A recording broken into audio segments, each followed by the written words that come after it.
Hello दोस्तों, मैं हूं अरविंद और स्वागत करता हूं आपके अपने YouTube चैनल नॉलेज जगत में।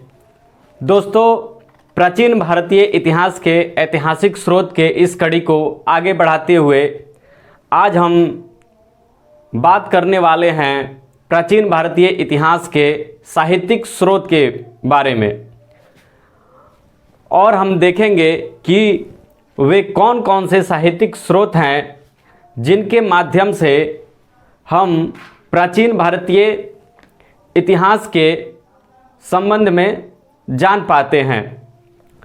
तो यह वीडियो प्रतियोगी परीक्षा के दृष्टिकोण से बेहद महत्वपूर्ण है, इसलिए आपसे अनुरोध है कि आप इस पूरे वीडियो को देखिएगा और बने रहिएगा मेरे साथ, और हम लोग मिलके देखेंगे कि वे कौन कौन से साहित्यिक स्रोत हैं जो प्राचीन भारतीय इतिहास के बारे में हमें जानकारी उपलब्ध कराते हैं।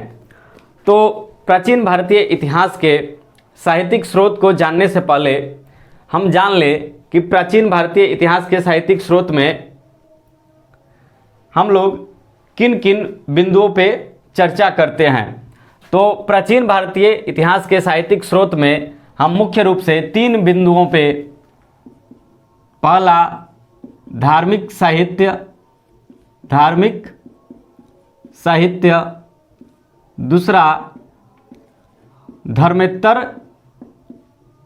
साहित्य और तीसरा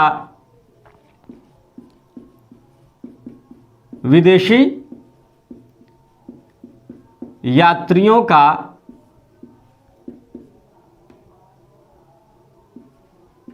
यात्रा वृतांत। ठीक है, तो हम लोग धार्मिक साहित्य में मुख्य रूप से 3 बिंदुओं को देखते हैं। पहला धार्मिक साहित्य, दूसरा धर्मेतर साहित्य और तीसरा विदेशी यात्रियों का यात्रा वृतांत। तो इस वीडियो में हम लोग बात करने वाले हैं धार्मिक साहित्य और धर्मेतर साहित्य के बारे में। चूँकि वीडियो लंबी हो जाएगी, इसलिए हम लोग विदेशी यात्रियों का यात्रा वृत्तांत एक अलग सेपरेट वीडियो में हम लोग देखेंगे, और इस वीडियो में हम लोग बात करेंगे धार्मिक साहित्य और धर्मेतर साहित्य। तो सबसे पहले हम लोग बात करेंगे धार्मिक साहित्यिक स्रोत के बारे में। धार्मिक साहित्यिक स्रोत, जब हम बात करते हैं धार्मिक साहित्यिक स्रोत, तो इसके अंतर्गत वैसे साहित्य को पढ़ा जाता है, वैसे साहित्य का अध्ययन किया जाता है जिनका संबंध किसी न किसी धर्म संप्रदाय से है। तो इसमें हम प्राचीन भारतीय इतिहास को जानने के लिए मुख्य रूप से 3 धर्मों के साहित्यों का अध्ययन करते हैं। इसमें जो है पहला वह है ब्राह्मण साहित्य, दूसरा है बौद्ध साहित्य और तीसरा है जैन साहित्य।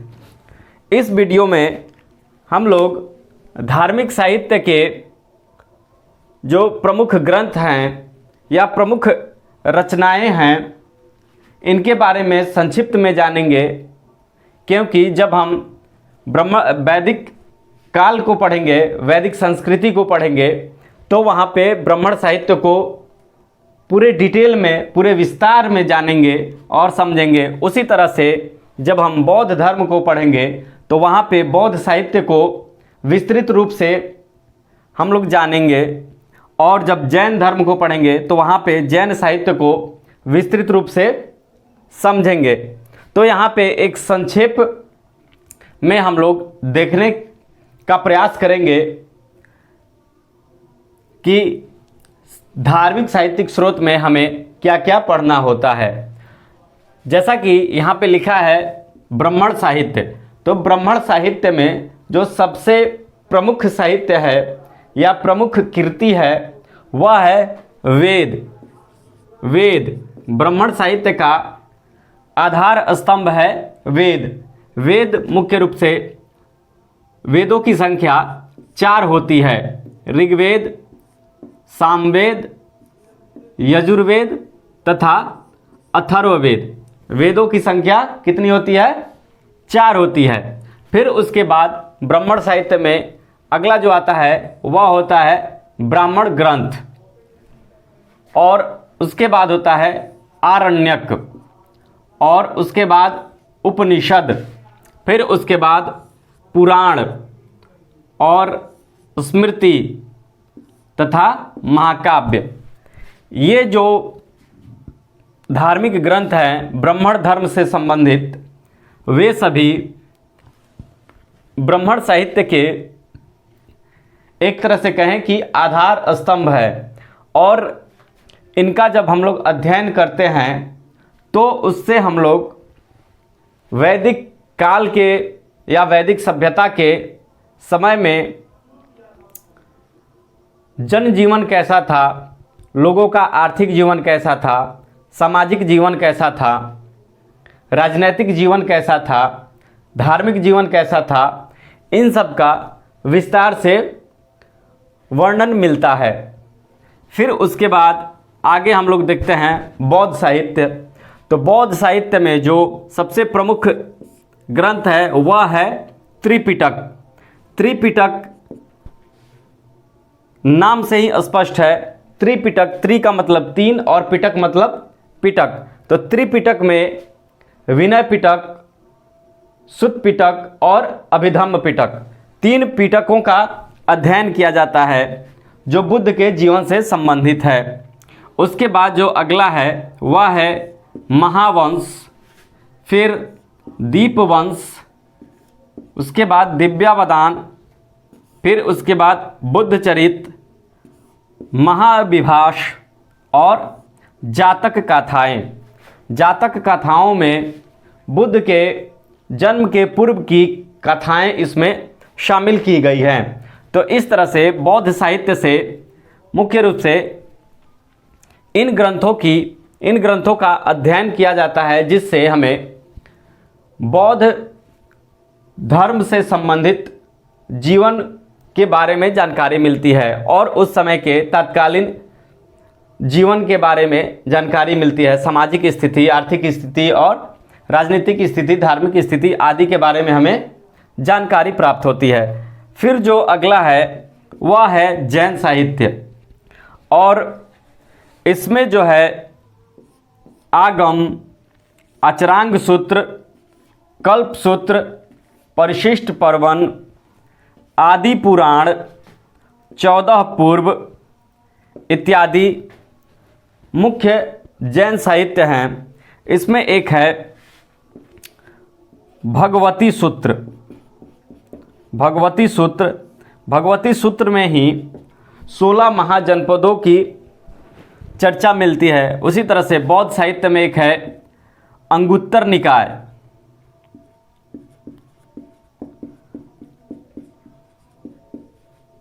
अंगुत्तर निकाय जिसमें 16 महाजनपदों की चर्चा मिलती है। तो इस प्रकार से हम लोग ब्राह्मण साहित्य को देखें, बौद्ध साहित्य को देखें और जैन साहित्य को देखें। इस वीडियो में हम लोग इसके बारे में संक्षेप में जान पाएंगे, क्योंकि जब हम लोग वैदिक सभ्यता, बौद्ध धर्म और जैन धर्म को पढ़ेंगे तो वहाँ पे उनसे संबंधित साहित्यों का विस्तार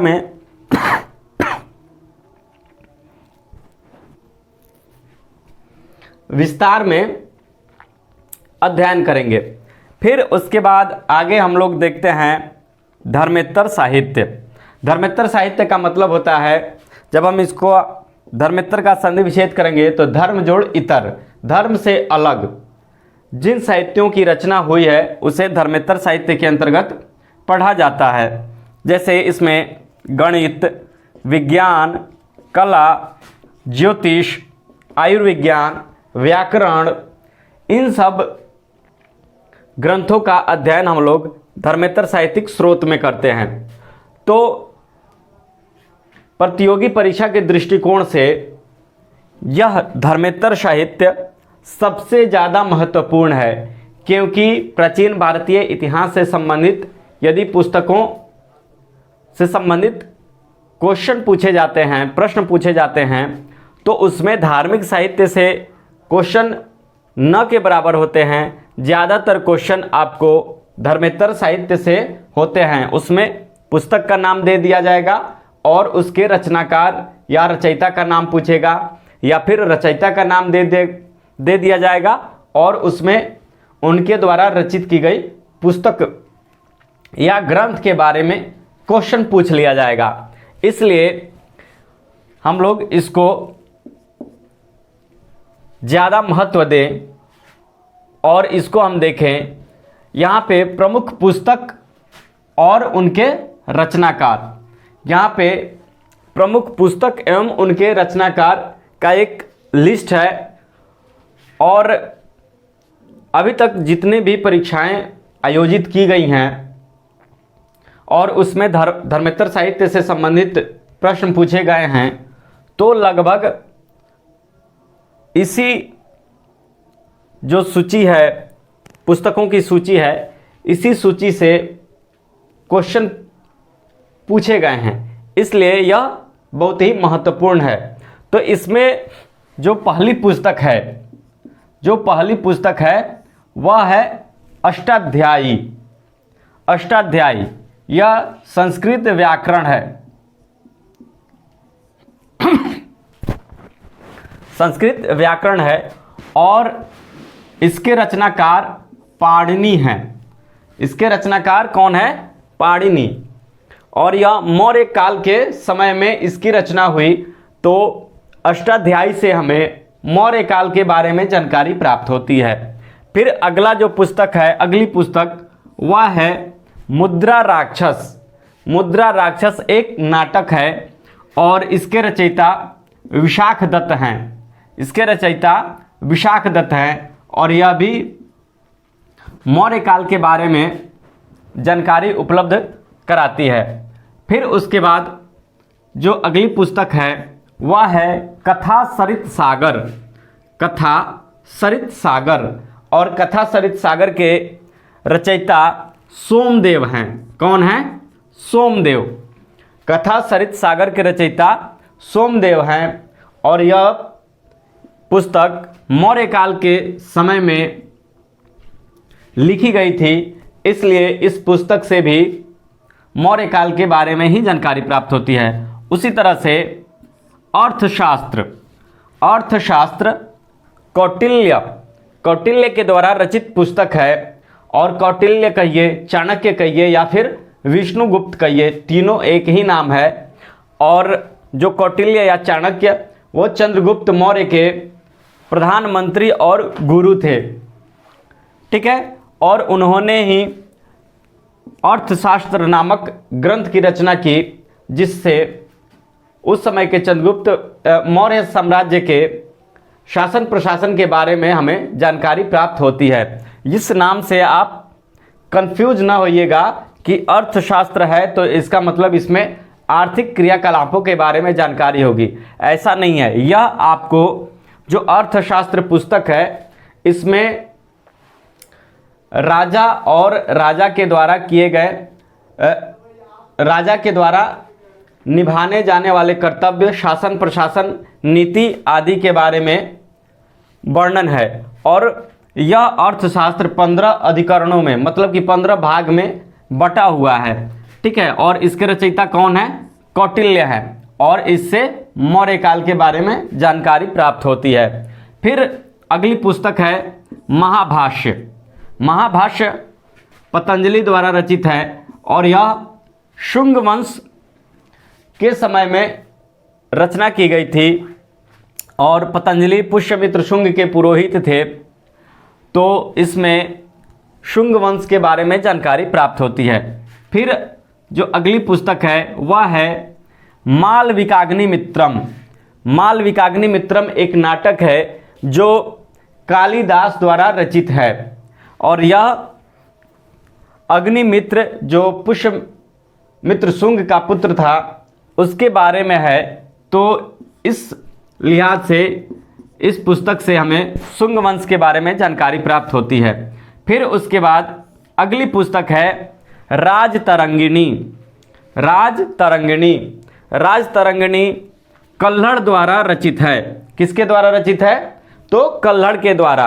और इसमें कश्मीर के बारे में हमें जानकारी प्राप्त होती है।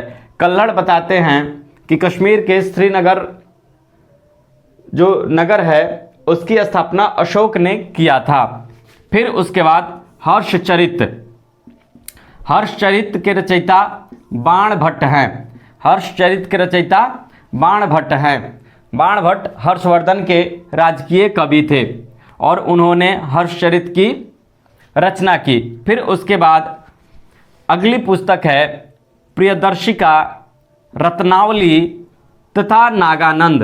प्रियदर्शिका रत्नावली तथा नागानंद, और यह तीनों पुस्तक हर्षवर्धन के द्वारा रचित है। हर्षवर्धन के द्वारा, जो पुष्यभूति वंश का शासक था कन्नौज में, वह 3 पुस्तकों की रचना की, प्रियदर्शिका, रत्नावली और नागानंद। अगला देखिए, अगली जो पुस्तक है वह है मतविलास प्रहसन। मतविलास प्रहसन, यह पल्लव शासक महेंद्र वर्मन, यह पुस्तक पल्लव शासक महेंद्र वर्मन द्वारा रचित है। ठीक है। उसी तरह से अगली पुस्तक है स्वप्न वासव दत्ता एवं बालचरित। स्वप्न वासव दत्ता एवं बालचरित, यह भास के द्वारा रचित है। यह कृति किसके द्वारा रचित की गई है? तो भास के द्वारा। फिर उसके बाद जो अगली पुस्तक है वह है सारीपुत्र प्रकरण, और यह अश्वघोष किसके द्वारा रचित है? अश्वघोष एक बहुत बड़े बौद्ध विद्वान थे। ठीक है, बौद्ध धर्म से संबंधित बहुत बड़े विद्वान थे। वो पाटलिपुत्र में रहते थे, लेकिन कनिष्क ने उनको अपने साथ लेकर कश्मीर चला गया, और जब बौद्ध धर्म की चौथी संगीति हुई उस समय उस संगीति का अध्यक्ष वसुमित्र तथा उपाध्यक्ष अश्वघोष को बनाया गया। फिर जो अगली पुस्तक है वह है देवी चंद्र गुप्तम, और इस पुस्तक के रचयिता विशाख दत्त हैं। देवी चंद्र गुप्तम के रचयिता विशाख दत्त हैं। एक ऊपर भी मिला है मुद्रा राक्षस विशाख दत्त एवं देवी चंद्र गुप्तम विशाख दत्त। फिर जो अगली पुस्तक है वह है मृच्छकटिकम, और मृच्छकटिकम के रचयिता शूद्रक हैं। मृच्छकटिकम के रचयिता शूद्रक हैं। फिर उसके बाद जो अगली पुस्तक है वह है मालती माधव, और मालती माधव के रचयिता भवभूति हैं। मालती माधव के रचयिता भवभूति हैं। फिर उसी प्रकार जो अगली पुस्तक है वह है विक्रमोर्वशीयम, और इसके जो रचयिता है वह है कालिदास। कौन है? कालिदास है। फिर जो अगली पुस्तक है वह है अभिज्ञान शाकुंतलम, और अभिज्ञान शाकुंतलम के रचयिता कालिदास हैं। यह पुस्तक हमेशा पूछा जाता है कॉम्पिटिटिव एग्जाम में कि अभिज्ञान शाकुंतलम के रचयिता कौन हैं? तो कालिदास हैं। फिर उसके बाद जो अगली पुस्तक है वह है उत्तर रामचरित, और इसके भी रचयिता भवभूति हैं। एक यहाँ पे मालती माधव के रचयिता भवभूति और दूसरा उत्तर रामचरित के रचयिता भवभूति हैं। फिर उसके बाद जो अगली पुस्तक है वह है कर्पूर मंजरी, और कर्पूर मंजरी के रचयिता राजशेखर हैं।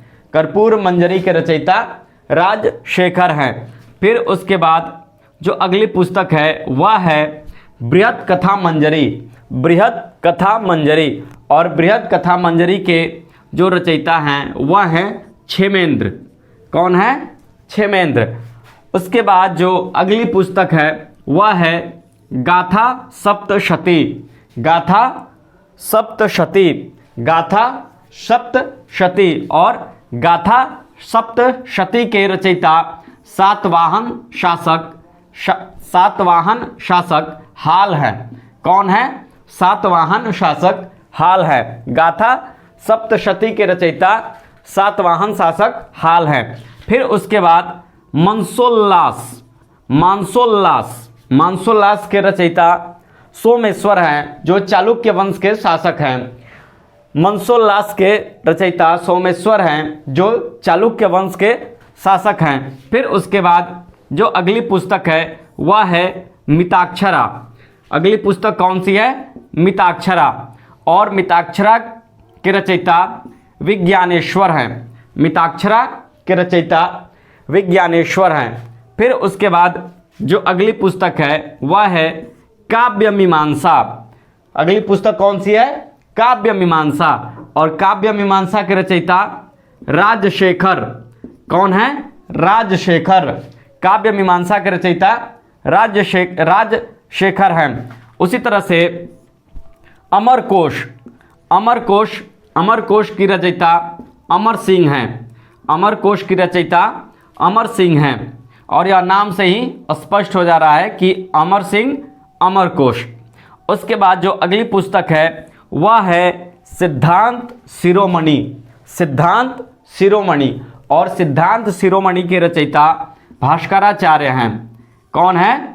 भास्कराचार्य। यह भास्कराचार्य एक बहुत बड़े गणितज्ञ थे और उन्होंने सिद्धांत शिरोमणि नामक पुस्तक की रचना की थी। और एक और पुस्तक है भास्कराचार्य की, वह है लीलावती।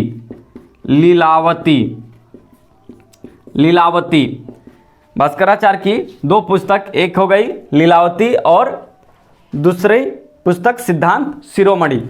फिर उसके बाद जो अगली पुस्तक है वह है मिलिंद पन्हो।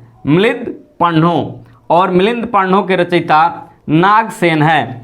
मिलिंद पन्हो की रचयिता नागसेन है। एक यूनानी शासक मिलिंद थे और एक बौद्ध भिक्षु नागसेन, और दोनों के बीच में एक संवाद हुआ था, शस्त्रार्थ हुआ था, और उसी को नागसेन ने संकलित किया और उसका नाम दिया मिलिंद पन्हो। तो यह अक्सर पूछा जाता है क्वेश्चन कि यूनानी शासक मिलिंद के साथ वह कौन बौद्ध भिक्षु था जिसका संवाद स्थापित हुआ था? तो वह नागसेन थे। और पुस्तक कौन थी? तो मिलिंद पन्हो। फिर उसके बाद जो अगली पुस्तक है वह है बृहत संहिता। और बृहत संहिता के रचयिता वाराहमिहिर हैं। बृहत संहिता के रचयिता वाराहमिहिर हैं। अगली जो पुस्तक है वह है गीत गोविंद। और गीत गोविंद की रचयिता जयदेव हैं। गीत गोविंद की रचयिता जयदेव हैं। फिर उसके बाद जो अगली पुस्तक है वह है पंचतंत्र। कौन सी पुस्तक है? पंचतंत्र। हम लोगों ने एक कहानी पढ़ी है कौवा और लोमड़ी की।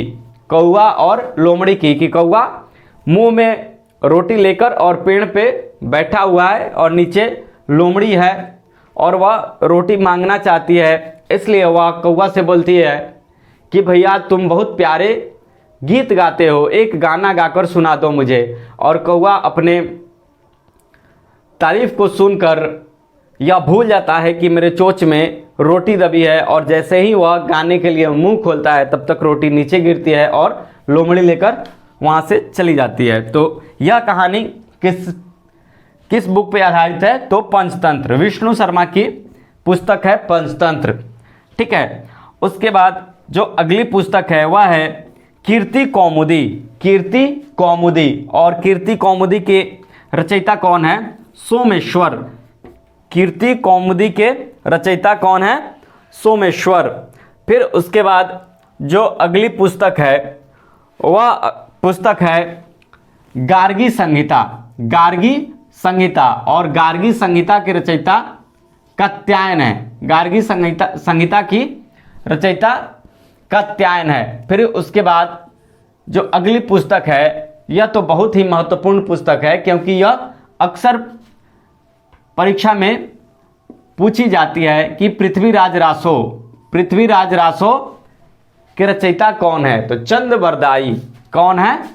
चंद बरदाई। और इसमें पृथ्वीराज तृतीय कहिए या पृथ्वीराज चौहान, मोहम्मद गोरी और पृथ्वीराज चौहान के बीच में जो युद्ध हुआ था, तराइन की लड़ाई, ठीक है, और उसमें जो मोहम्मद गोरी ने, ऐसा माना जाता है कि मोहम्मद गोरी ने पृथ्वीराज को गिरफ्तार कर उनके दोनों आँख को फोड़ दिया, कहने का मतलब कि अंधा कर दिया, और एक बहुत ऊंचे सिंहासन पे बैठा हुआ था।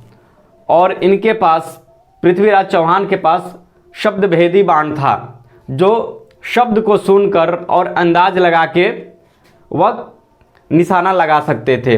जो राजा दशरथ के पास शब्द भेदी बाण था, वह पृथ्वीराज चौहान के पास भी था। तो उसने, जो उनका कवि था, वह बताया कि वह कितने दूर पर और कितनी ऊंचाई पे बैठा हुआ है सुल्तान, और उन्होंने अंदाज करके और सुल्तान की हत्या कर दी थी। तो यह कहानी आपको कहाँ से मिलती है? पृथ्वीराज रासो चंद बरदाई से, ठीक है। उसके बाद जो अगली पुस्तक है वह है मेघदूतम, और मेघदूतम किनकी रचना है? कालिदास की। मेघदूतम किनकी रचना है? कालिदास की। और फिर रघुवंशम, कुमार संभवम, ऋतु संहार, यह जितनी भी पुस्तकें हैं, मेघदूतम, रघुवंशम, कुमार संभवम, ऋतु संहार, फिर उसके बाद इधर अभिज्ञान शाकुंतलम, विक्रमोर्वशीयम, फिर उसके बाद एक इधर भी था मालविकाग्नि मित्रम। यह सभी के सभी कालिदास के द्वारा रचित की गई पुस्तक है, ठीक है। उसके बाद जो अगली पुस्तक है वह है दश कुमार चरित। दश कुमार चरित, और इसके रचयिता दांडी हैं। कौन है? दांडी हैं। दश कुमार चरित के रचयिता दांडी हैं। फिर उसके बाद जो अगली पुस्तक है, उस पुस्तक का नाम है किरातार्जुनीयम। किरातार्जुनीयम, तो किरातार्जुनीयम के रचयिता भारवी हैं। इसमें किरात और अर्जुन के बारे में बताया गया है। एक यह काव्य है जिसमें किरात और अर्जुन के बारे में बताया गया है, किरातार्जुनीयम, और इसके रचयिता भारवी हैं। और यह एक बार बीपीएससी के प्री में पूछा हुआ क्वेश्चन है कि किरातार्जुनीयम के रचयिता कौन है। फिर उसके बाद हम आगे देखते हैं संगम साहित्य को। जब हम साउथ इंडिया के इतिहास को पढ़ेंगे तो वहाँ पे संगम साहित्य होगा। वहाँ पे 3 बार यूं कहें तो विद्वानों का संगोष्ठी हुआ था, और उसमें कुछ साहित्यों की रचना हुई थी जिसे संगम साहित्य कहा जाता है। और उसमें मुख्य रूप से 4 पुस्तकों का वर्णन मिलता है। जो पहला है वह है तिरुकुरल। तिरुकुरल, और तिरुकुरल के जो रचयिता है वह है तिरुवल्लुवर। तिरुवल्लुवर। अगला जो बुक है वह है शिलप्पाधिकारम। शिलप्पाधिकारम, और शिलप्पाधिकारम के रचयिता इलांगो आदिगल। इलांगो आदिगल। इलांगो आदिगल हैं। फिर उसके बाद जो अगली पुस्तक है वह है मणिमेखलई। मणिमेखलई, और मणिमेखलई के रचयिता चितलाई चतनार। चितलाई चतनार हैं। फिर उसके बाद जो अगली पुस्तक है वह पुस्तक है जीवक चिंतामणि। जीवक चिंतामणि, और जीवक चिंतामणि के रचयिता तिरुत्तकदेवर। तिरुत्तकदेवर। तिरुत्तकदेवर। इस तरह से हम लोगों ने साहित्यिक स्रोत के धार्मिक साहित्य और धर्मेतर साहित्य के बारे में देखा।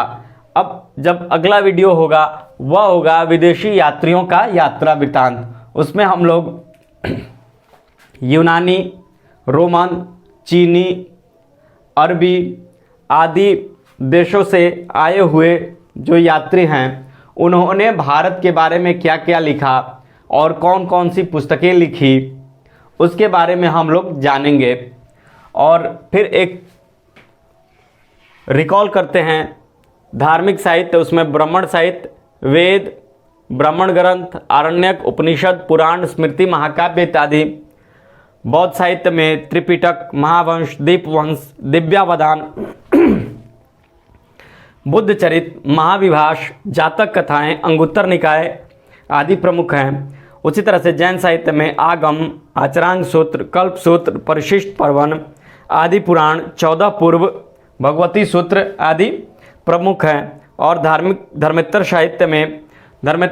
साहित्य में अष्टाध्यायी, मुद्रा राक्षस, कथा सरित सागर, अर्थशास्त्र, महाभाष्य, मालविकाग्निमित्रम, राजतरंगिणी, हर्षचरित्र, प्रियदर्शिका, रत्नावली तथा नागानंद, मत विलास प्रहसन, स्वप्नवासव दत्ता, सारिपुत्र प्रकरण, देवीचंद्र गुप्तम, मृच्छकटिकम, मालती माधव, विक्रमोर्वशीयम, अभिज्ञान शाकुंतलम, उत्तर रामचरित, कर्पूर मंजरी, बृहत कथा मंजरी, गथा सप्तशती, मानसोल्लास, मिताक्षरा, काव्य मीमांसा, अमरकोश, सिद्धांत शिरोमणि, मिलिंद पांडो, बृहत संहिता, गीत गोविंद, पंचतंत्र, कीर्ति कौमुदी, गार्गी संहिता, पृथ्वीराज रासो, मेघदूतम, रघुवंशम, कुमार संभवम, ऋतु संहार, 10 कुमार चरित्र, किरातार्जुनियम, तिरुकुरल, शिलप्पाधिकारम, मणिमेखलई और जीवक चिंतामणि। तो इस तरह से हम लोगों ने धार्मिक साहित्य और धर्मेतर साहित्य को देखा और समझा, और किस तरह से यह कॉम्पिटिटिव एग्जाम के पॉइंट ऑफ व्यू से महत्वपूर्ण है, इसको हम लोगों ने समझा। और जब अगला वीडियो होगा उसमें हम लोग विदेशी यात्रियों के यात्रा वृत्तांत के बारे में जानेंगे। और इस वीडियो में फ़िलहाल इतना ही। यदि वीडियो आपको अच्छी लगी है तो वीडियो को लाइक कीजिए, कमेंट कीजिए। यदि चैनल पे नए हैं तो चैनल को सब्सक्राइब कीजिए, बेल आइकन को प्रेस कीजिए, क्योंकि जब भी मैं कोई नया वीडियो अपलोड करूंगा तो उसका नोटिफिकेशन सबसे पहले आप तक पहुंचे, इसलिए बेल आइकन प्रेस कीजिए। और वीडियो को अंत तक देखने के लिए और मेरे साथ अंत तक बने रहने के लिए धन्यवाद।